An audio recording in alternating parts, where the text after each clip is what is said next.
اور 300 آدمی, اتنے لوگ اس مندر میں آتے تھے کہ 300 آدمی بار بار وہاں رہتے تھے شیو بنانے کے لیے, ٹنٹ کرنے کے لیے. اور سومناتھ کا مندر 5 منزلوں پر مشتمل تھا اور ارد گرد سمندر بھی ہے. مزید اس کے گرد خندقیں کھودی گئی اور ان خندقوں میں پانی بھر دیا گیا اور وہاں ہر وقت پہرے دار رہتے تاکہ کوئی آگے سے حملہ نہ کر سکے.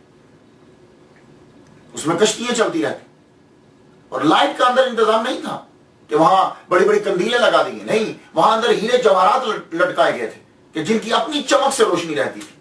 اللہ اکبر. 56 ستون تھے اس کے اندر ساگوان کی لکڑی سے جو بنے ہوئے تھے. 200 سیر گولڈ سونا استعمال کر کے 200 سیر سونا استعمال کر کے ایک چین بنائی گئی تھی اور وہ چین جو ہے وہ کھینچتے تھے, اس کے ساتھ آگے ٹل تھا جو بجتا تھا. اور اس مندر کے اندر میں نے ایک حساب لگایا میری ریسرچ کے مطابق 6.5 ٹن سونا تھا پورے مندر کے اندر. سارا سونا جو ہے 6.5 ٹن محمود غزنوی جو ہے وہ یہاں سے سونا لے کر گیا. یعنی اس دور کے اندر 20 ملین دینار کا سونا اور چاندی اس مندر کے اندر. اتنا یہ عظیم اور امیر مندر ہے. اب کوشچن اٹھے گا کہ محمود غزنوی جو دعا کروانے آ رہا ہے یہ مندر کے لیے, یہ مندر اتنا امیر کیوں ہے, سب لوگ ادھر کیوں جاتے ہیں؟ اصل میں وجہ یہ ہے کہ پہلے تو بات یہ ہے یہ سب سے قدیم تھا, سب سے پرانا تھا, تو سب لوگوں کا رجحان ادھر. تو یہاں کے جو پروہت تھے, برہمن تھے, انہوں نے مشہور کر رکھا تھا پورے ہندوستان کے اندر کہ سنو, تم لوگ جب مر جاؤ گے تو تم سب کی روحیں اسی مندر میں آتی ہیں اور یہاں آ کر شیو جی کی پوجا کرتی ہیں.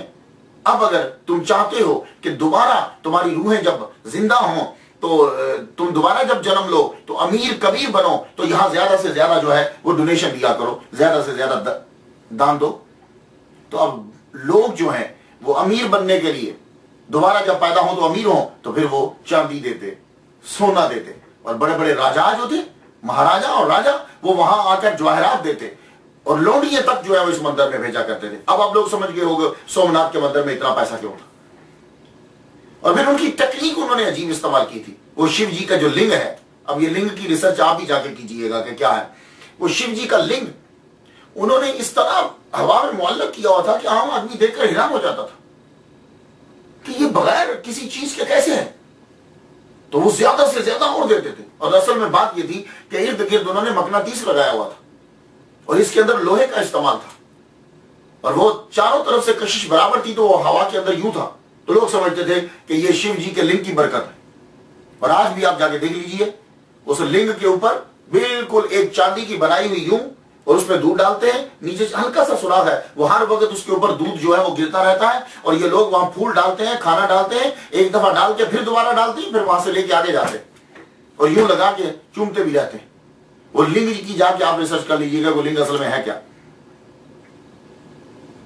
تو یہ مندر جو ہے, تو وہ مندروں کو اس لیے نہیں حملہ کرتا تھا محمود غزنوی کہ یہ عبادت خانے ہیں, نہیں. اصل میں وجہ یہ تھی کہ اس دور کے اندر جتنے بھی مندر تھے وہ سیاسی مرکز ہوتے تھے, وہیں سے احکامات جاری ہوتے تھے اور وہیں سے کنٹرول کیا جاتا تھا ملک کو. یہ خبر پورے ہندوستان میں پھیلا دی گئی کہ تمہارے جو مندر گرائے گئے ہیں وہ اس لیے کہ سومناتھ کا بھگوان جو ہے وہ تمہارے لیے تم سے ناراض تھا. ہم دیکھتے ہیں کہ کس طرح بڑھتا ہے محمود اس کی طرف, وہ اگر یہاں آئے گا تو بھسم ہو جائے گا. اب محمود غزنوی نے حملہ کیا اور ابو الحسن خرقانی رحمۃ اللہ علیہ کے کرتے کو لے گیا. وہ کوشش کرتا ہے لیکن حملہ نہیں کر پاتا, بڑا مشکل ہو گیا. پھر اس نے ایک رات یوں کرتا کو رکھا اور کرتا سامنے رکھ کے دعا مانگتا ہے, پروردگار عالم اپنے اس بندے کے کرتے کے صدقے سے مجھے فتح عطا فرما. اب جب وہ حملہ کرنے کے لیے بڑھا, اتنی تیز ہوا چلی کہ وہ جو اندر فوج جمع تھی دفاع کرنے کے لیے, ان میں سے ایک گروپ نے یہ سمجھا کہ شاید محمود غزنوی کی فوج اندر آ چکی ہے, انہوں نے اپنے ہی گروپ پر حملہ کر دیا. جب حملہ کیا تو وہ اندر سے لڑ پڑے. یہ محمود غزنوی کے جاسوسوں نے جب بتایا تو یہ اندر گیا, داخل ہوا, اندر داخل ہو کر اس نے قبضہ کر لیا. 6.5 ٹن سونا, 20 ملین دینار کا سونا اور چاندی اس کے ہاتھ لگا. بدھ کو اس نے توڑ دیا, بدھ کو توڑ کے 4 ٹکڑے کیے. ایک ٹکڑا مکہ شریف بھیج دیا کہ خانہ کعبہ کے رستے میں بچھا دو، لوگ اس کے اوپر پاؤں رکھیں. ایک ٹکڑا مدینہ شریف بھیج دیا کہ مسجد نبوی کے رستے میں بچھا دو، لوگ اس کے اوپر پاؤں رکھیں. اور ایک ٹکڑا اس نے غزنی کی مسجد کے سامنے انٹرنس پہ بھیج دیا کہ لوگ اس کے اوپر جو ہے وہ پاؤں رکھیں. اور ایک ٹکڑا جو ہے وہ اس نے اپنے رائل پیلس کے سامنے جا کے رکھا دیا رستے میں کہ لوگ اس کے اوپر پاؤں لے کے چڑھیں اس کے اوپر. ایون کہ سومناتھ کے مندر کے دروازے بھی محمود غزنوی اکھیڑ کے لے گیا اور وہ جا کے اس نے لگائے. اس کے بعد جب برٹش نے جب غزنی پر حملہ کیا تو وہ دروازے واپس لے کر آئے، لیکن وہ دروازے اصلی جو ہے وہ نہیں تھے. فتح ہو گئی تو ابوالحسن خرقانی رحمۃ اللہ علیہ خواب میں دکھے، فرمانے لگے محمود غزنوی تو نے ہمارے کرتے کو بہت سستا بھیج دیا. اگر کرتا سامنے رکھ کے تو یہ دعا کرتا کہ سارے ہندوستان کو ایمان نصیب ہو جائے، قسم ہے اس ذات کی جس کے قبضہ قدرت میں میری جان ہے، سارا ہندوستان اسلام قبول کر لیتا. لیکن اب وقت گزر گیا. کچھ سومناتھ کے بارے میں جو جدید اس کی تصاویر ہیں کچھ، تو وہ میں آپ کو دکھاتا ہوں، آپ دیکھ لیجئے. یہ دیکھیے. اور اس کے بعد جو ہے آج کے دور کے اندر سومناتھ کا مندر جو ہے یہ دیکھیے، یہ بالکل جدید جو ہے وہ اس کا کلپ ہے. یہاں لوگ جو ہیں اب بھی آتے ہیں، آ کر اپنی منتیں جو ہیں وہ مانتے ہیں. وہ لنگ جی پڑے ہوئے ہیں، اس کی وہ پوجا کرتے رہتے ہیں. مندر جو ہے اس کی وہ شکل پرانی تو پکچرز نہیں ملی، لیکن نئی جو ہے 6 مرتبہ جو ہے یہ سومناتھ کا مندر گرایا گیا اور پھر اس کو بار بار اس کو جو ہے وہ تعمیر کیا گیا. اور اب یہ کہتے ہیں کہ 1947 کے اندر ولبھ بھائی پٹیل نے جو ہے وہ اس کی تعمیر جو ہے وہ کروائی تھی، اور تعمیر جو ہے وہ اس کی ہوتی رہتی ہے. محمود غزنوی کی وفات ہوئی 1030 میں، 1030 عیسوی میں، اور ابوالحسن خرقانی رحمۃ اللہ دنیا سے رخصت ہوئے 1033 میں، یعنی 3 سال کے بعد دنیا سے رخصت ہوئے. 10 محرم بروز منگل 425 ہجری. آپ نے وصیت کی تھی کہ میری جب لحد جو ہے وہ بنائی جائے تو 30 گز میری لحد کو نیچے رکھ کے بنایا جائے. 30 گز. کیوں؟ میں نہیں چاہتا کہ میری لحد جو ہے وہ میرے پیر ابو یزید بسطامی رحمۃ اللہ علیہ سے بلند ہو جائے. تو آپ شہر بسطام کے گاؤں خرقان میں آپ کا مزار ہے. یہ حضرت ابوالحسن خرقانی رحمۃ اللہ علیہ کا مزار جو ہے وہ دیکھیے، زیارت کیجیے. ان کی بہت خوبصورت بنایا گیا. یہ دیکھیے، دور سے اس کی ایک جھلک ملاحظہ کیجیے. اور یہ اس کے اوپر ان کے بارے میں تحریر کیا گیا ہے، فارسی کے اندر جو ہے وہ لکھا ہوا ہے. یہ پھر مزار شریف، نیچے سے اس کی ایک پکچر جو ہے وہ ملاحظہ کیجیے. یہ محراب ہے آپ کی مسجد کا، حضرت ابوالحسن خرقانی رحمۃ اللہ علیہ کی مسجد کا محراب. یہ جو ہے انٹرنس ہے، مین گیٹ ہے. اس کے اوپر جو نیلا کلر آپ کو نظر آ رہا ہے، یہاں حضرت بھائی یزید بسطامی رحمۃ اللہ علیہ نے جو ان کے بارے میں پیش گوئی کی تھی وہ اس کے اوپر ساری تحریر ہے، آپ اس پہ پڑھ سکتے ہیں. اور ان کے بارے میں مختلف جو ہیں ان کے اشعار کہے ہوئے اور ان کی چیزیں، اور یہ ان کا مزار ایک رات کا ایک جو ہے یہ منظر ہے. آج بھی لوگ جو یہ دیکھیے، شیخ ابوالحسن خرقانی رحمۃ اللہ تحریر کتاب خانہ، آج بھی لوگ یہاں آتے ہیں، مرجع خلائق ہیں. اور جو ان کے قبر کے اوپر ہاتھ رکھ کے، وہ وائٹ پتھر کے اوپر ہاتھ رکھ کر جو دعا مانگتا ہے، اللہ تعالیٰ اس کی دعا کو جو ہے وہ قبول فرما لیتا ہے. آج بھی لوگ جو ہے وہ یہاں آتے ہیں، اس کے اوپر ہاتھ رکھتے ہیں اور دعا. دنیا آج بھی جاتی ہے، وہاں ایک پتھر نصب ہے. آپ نے فرمایا تھا جو اس کے اوپر ہاتھ رکھ کے دعا مانگے گا، اللہ تعالیٰ اس کی دعا کو قبول کر لے گا. اور لوگ جو ہے دعا مانگتے ہیں اور اللہ تعالیٰ اس دعا کو جو ہے وہ قبول فرماتا ہے. میں نے تو ان کے لیے فاتحہ پڑھ لی، آپ لوگ جو ہیں وہ بھی ان کے لیے فاتحہ پڑھ لیجئے. اللہ تعالیٰ قبول فرمائے. اجازت دیجیے. وآخر دعوانا الحمدللہ رب